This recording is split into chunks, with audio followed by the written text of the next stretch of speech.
I've got 3 horses and I'm now not going to be able to ride any of them. I have tried to film this video like 3 times. The last version of this, I like cut it down to like as small of a chunk as I thought I could, and it was still 45 minutes long. So today I'm gonna try and give you guys like the short, sharp version of like everything that has been happening with me and the horses, because there do be a lot. So to rewind, this whole story actually starts back in the beginning of 2020. This was like an amazing time for me. I had quit my job. I had been doing YouTube full time, literally living the dream. But as a lot of you know, the start of 2020, what also happened was a certain virus pretty much stopped the world. Overnight, my YouTube earnings, which was my main source of income at the time, literally went down to like nothing.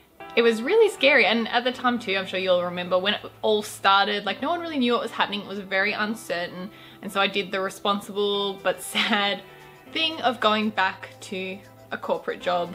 It's one thing if it was just me, but I've got horses, so I have to be a responsible adult. Unfortunately, it was an extremely sad day when I went back to work. It was really depressing, I'll be perfectly honest, but it had to happen. And I thought I'll just do this for now and then I can jump back into it, but it did make uploading regularly become very, very difficult. Moving on, I've kind of accepted that this is what's happening for 2020 for the moment, and I get to winter of that year. Peach has just gone on a break. She was only 4 years old, so she was having a little young horse spell out for a few months because she'd been doing some riding and stuff. She's been going really well, so time for her to go out.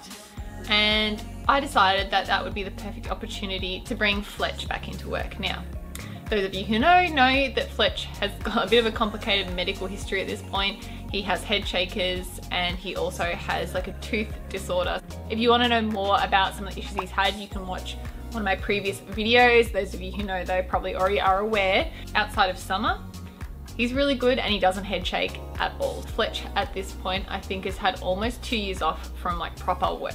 So he's totally unfit, totally in paddock condition, whatever. Not head shaking because it's winter. So I'm like, this is my chance to finally see if I can bring him back into some sort of low level work. I'm talking like some trail riding, maybe a little bit of flat work in the arena every now and then. That is it. Step 1, I get the vet out because he's sound in the paddock, but I just want to get him like fully checked out just because of all the issues we had before I actually start getting him back in work. The vet was like, definitely happy for you to bring him back into low level work. He should cope 100% fine. Amazing. I start off by doing some groundwork with him. I do that for 3 weeks, like minimal groundwork, getting him in the arena, doing some little bits and pieces. Also, an important thing to kind of say is that I hadn't even gotten to the point of putting a bridle on him at that point. I'd done all the work in halter, so I was thinking, oh, next week I'll start taking him up properly and riding him. And randomly on this day, it wasn't hot, it wasn't windy, it wasn't particularly sunny. We're doing like 5 minutes of work in the arena. Out of nowhere, he starts head shaking really badly again. And I don't know what triggered it, but it just freaked me out because those of you who know anything about head shakers at home, you will know it's kind of one of those things that once they start, it kind of has like a bit of a roll-on effect. It gets worse and worse and worse. That was a really tough moment because I realized Fletch is not going to be a ridden horse anymore. I am going to have to retire him if this little small amount of, you know, something touching his head in the middle of winter is going to trigger the head shakers. There is no way I'm going to be able to have him in ridden work comfortably. It's just not going to happen, and I'm not willing to push it because it's literally not worth it. It was really hard to deal with at the time, and I didn't really post about it or anything, I don't think, from memory. And I know because of that reason I've been getting a lot of questions about whether I have actually sold Fletch. I absolutely have not sold Fletch. I just don't really get him out so he doesn't appear in many things, and the only reason is, again, I don't like to unnecessarily put his halter on and bring him out of the paddock unless I absolutely have to. Like literally at this point, it's like if I need to get him out for the farrier, for the dentist, anything like that, maybe to rug him, it's like the bare minimum stuff because I'm really cautious about triggering anything that could cause the head shakers to start up. And just because you guys don't see him doesn't mean he isn't getting a ton of attention as well. So please don't feel like that's the case. He still gets fed twice a day, he gets rugged, he gets brushed, he gets all the love that the girls get, but he just doesn't appear in as many photos just for that reason.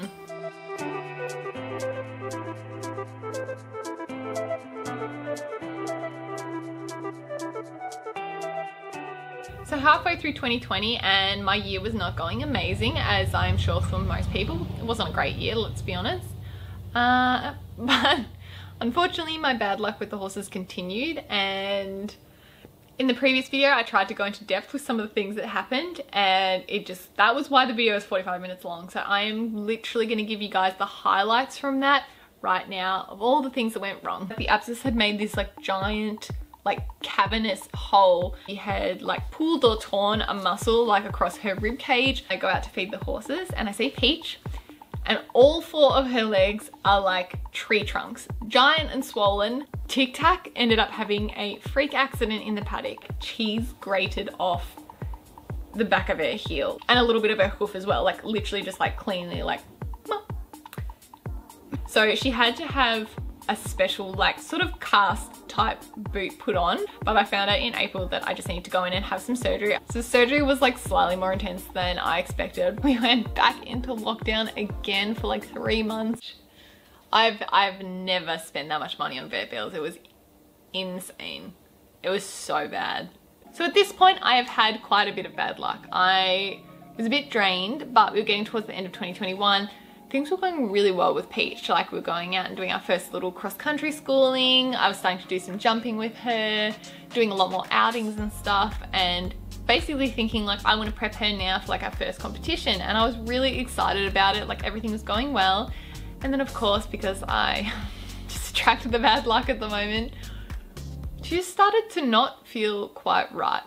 And it wasn't that she was lame or anything obvious like that, but her attitude just like wasn't quite there. And so like I had quite a few people like watch her and get their opinions, and everyone basically said I can't see that anything's wrong with her. So I'm immediately doubting my riding, thinking obviously it's me and I'm annoying her, because she is a very, very sensitive chestnut mare. As we all know, you have to be very light and polite when it comes to Peach. I ended up taking her to a particular trainer, and I was going there like once every couple of weeks, and then one day I was like, she's still doing these weird little behaviors, like could you maybe have a sit on her and just tell me what you think? And so the trainer had a ride on Peach, and I know this sounds weird, but I had a huge moment of relief, because when the trainer got on, she did the exact same thing. I'm not a crazy person. So now I knew the next step was obviously to take Peach to the vet and see if we could figure out if anything was going wrong. I took her down to the vet clinic where she got a heap of tests done, and I kid you not, it took 3 hours to come up with a diagnosis, but we did actually find something. Peach had injured one of her hocks. The way she said it looked, she thinks that Peach hyperextended her leg, basically probably falling over, doing something silly in the paddock, because I can't think of one time when I was riding her where she did anything, like, do you know what I mean?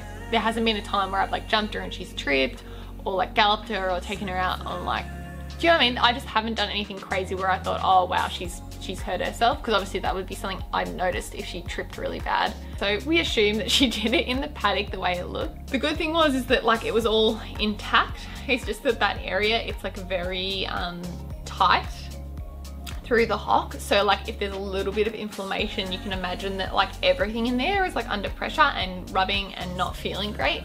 So it's one of those areas where basically they just have to rest for a long time. It takes a while to get it all to like come down. On one hand, I'm now feeling extremely validated because I was right, something was wrong, and I do actually know my own horse, and she was really trying to tell me something, and I'm like, thank God I came here and got this all checked out, because we have actually found something. On the flip side, I'm now thinking, wow, I've got 3 horses and I'm now not going to be able to ride any of them. Tic Tac's 2 years old, she's not ready to be ridden. Fletch is retired. Am I about to retire Peach? Is she going to be a broodmare for the rest of her life? The treatment plan was overwhelming, to say the least. It is a very long rehab program, and the first 10 weeks Peach had to be confined in a small yard so that she could only walk and do small amounts of trot. What are you trying to tell me, Peach? What are you trying to tell me? And of course this all happens just as I start uploading again. I get really excited about it. I think there's going to be all this fun stuff to film. Neck minute. 10 10 weeks in, and now it's time for us to visit the vet again, and we had to get the next reassessment before we moved on to the trot work part of the rehab. The vet is coming out this morning. I'm about to go and leave. I'm feeling nervous and drinking coffee because obviously that's helpful for the nerves right now. Needless to say, this was like very nerve-wracking for me because we were going to be scanning the injury to see if it had actually improved, and at this point if it hadn't, then like probably I would be retiring my only other riding horse. Alright, we're just waiting for the vet. We have an emotional support tic-tac here to help. Fingers crossed, you guys. Peach and I are allowed to trot again, so watch out everyone. Is getting serious, isn't it, Peach? It's getting serious again. I'm so excited, I'm so happy. The vet was like super happy with how everything was looking, possibly even slightly better than she was expecting, and like just everything was looking really good, and I'm so happy. Good girl, Peach. You did it. She's been so good. Give me a kiss.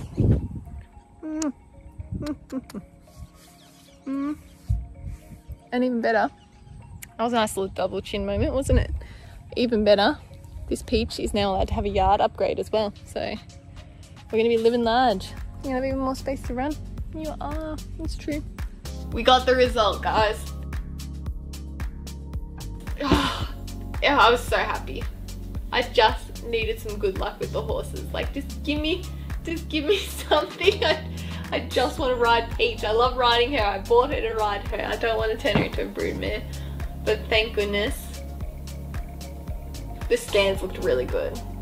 For now, I'm only allowed to trot and walk for 15 minutes at a time, so still got a bit of work to do in the meantime. But yeah, I'll see you guys in 2 weeks. Bye guys.